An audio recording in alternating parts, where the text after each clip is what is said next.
G'day there, trendsetters. Tonight we're going to look at Torah and Kabbalah on meat consumption. How does the Torah allow and then view the allowance to consume meat? So we're looking at Deuteronomy chapter 12. It's actually last week's Torah portion. I was sitting in synagogue reading this and I was going, oh wow, this is actually very interesting. This is really pertinent. It's something I can put up to discuss in relation to veganism. So the Torah never views meat as a necessity to eat. Nowhere in the Torah does it say that it's a necessity outside of the sacrificial services in the temple. Whether or not we're going to have meat sacrifices, animal sacrifices in the third temple that we're waiting for with the Messiah, Mashiach, that's a pillar of Jewish belief. That's a separate issue. We're talking now about whether or not I should be eating chicken on Shabbos, that's the Sabbath, or on festivals. So, Jewish holidays, which is a big thing in Judaism. That's part of our culture, our ethnicity. And we have to acknowledge other people's cultures and ethnicities, that meat and animal products are essential to a lot of people's celebrations. And it's a big thing for somebody coming from a strong ethnic background to then go and say, you know what, I don't want to partake in that because I'm subscribing to a different kind of ethos within veganism. So let's look at the verses of the Bible, God's allowance to eat meat. So we're looking at chapter 12, verse 20 and 21. Big verses in the Torah. So the Torah never views eating meat as a necessity. Science accepts that we don't need cholesterol. Our body can make cholesterol. We certainly don't need saturated fat and trans fat, which occurs in meat.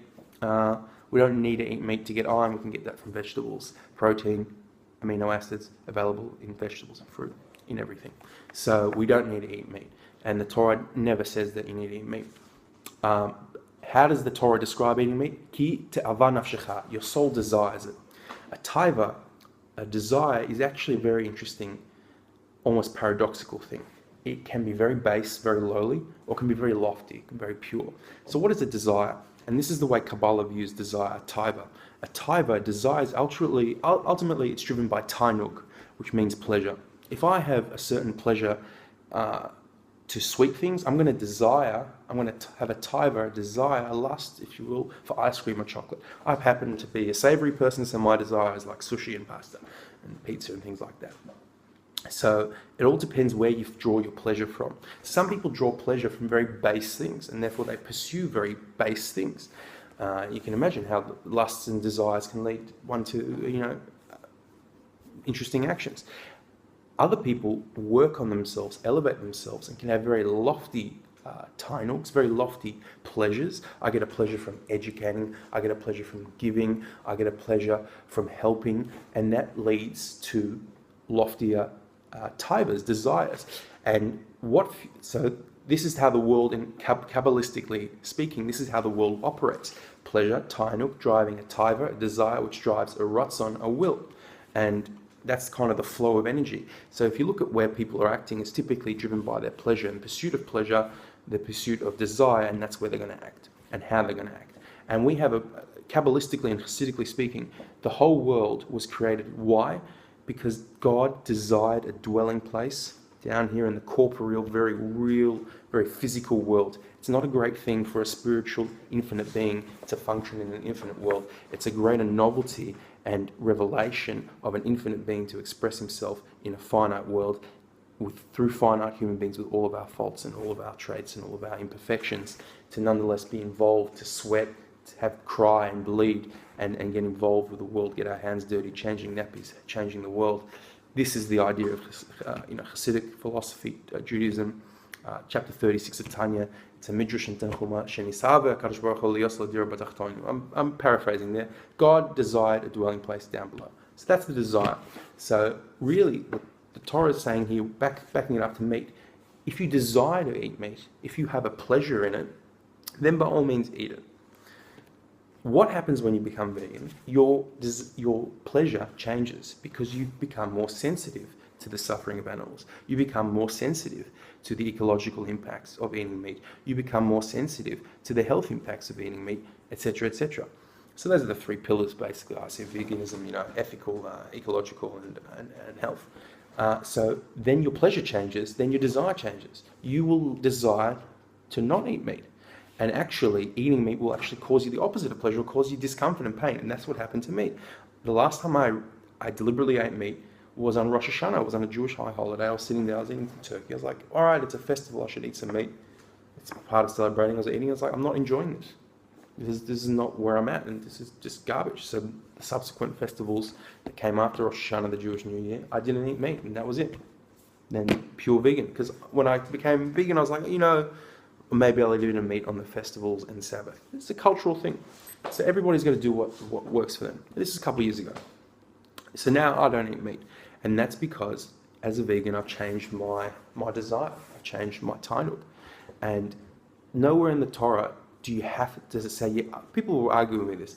On Shabbos, the idea of eating meat and drinking wine, that's because by and large, most people enjoy eating meat and drinking wines. Therefore, on the Sabbath, they should enjoy themselves and they should eat and drink those things. But if you enjoy drinking tea and eating tofu, well then on Shabbos you should be having tea and tofu. You don't need to be having wine and meat.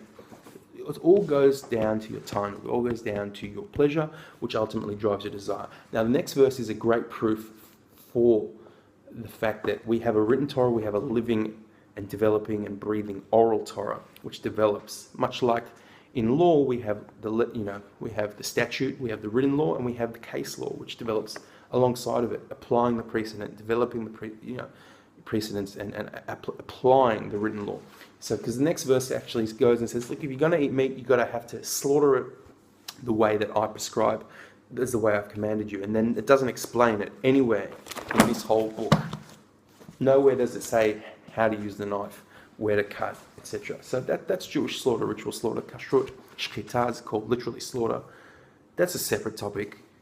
It's not nice to kill any animal. It's not nice to stun any animal. It's not nice to put an animal on a truck and drive it halfway across the state to take it to an abattoir and then kill it.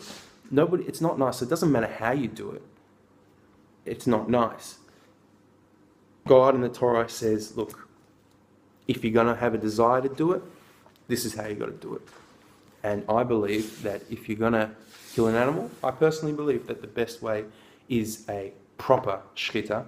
I think, unfortunately, today's shchita, today's Jewish ritual slaughter, has somewhat been diluted by the quest for profits and the industrialization of the animal industry, animal product industry. So that's a separate video.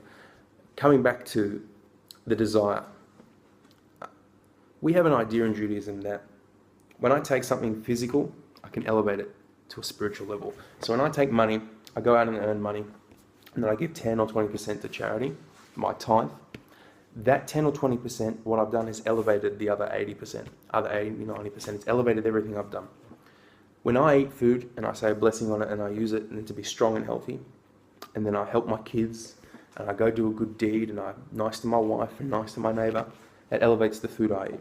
So there is an idea in Judaism of eating an animal and elevating it by the food that you've eaten, transmitting energy to you to give you fuel to do your activities. However, it's very difficult to do, even for the lowest forms of life, the plant kingdom. It's very hard to do when you've taken the life of an animal and then trying to transmit that into some lofty activity, especially if we're going to sit and just be on our phones on Twitter and doing garbage, right? So it's a very big undertaking to take an animal's life, eat it, as bad as it is for your health, ethically, ecologically, and then try and elevate it. It's a very difficult thing. In Hayom Yom, this is another Chassidic scripture, it says, one day the stones are going to look at us and say, by what merit did you have to walk on us? You think you're so special? What did you do that was good? What spiritually and giving activities did you engage in while you were walking on me? And how much more so are the animals going to look at us and say, you ate me and you killed me for supper, but what did you do with it?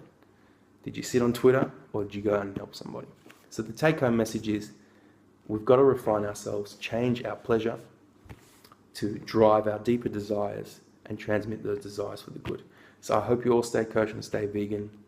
Keep it real. Bye.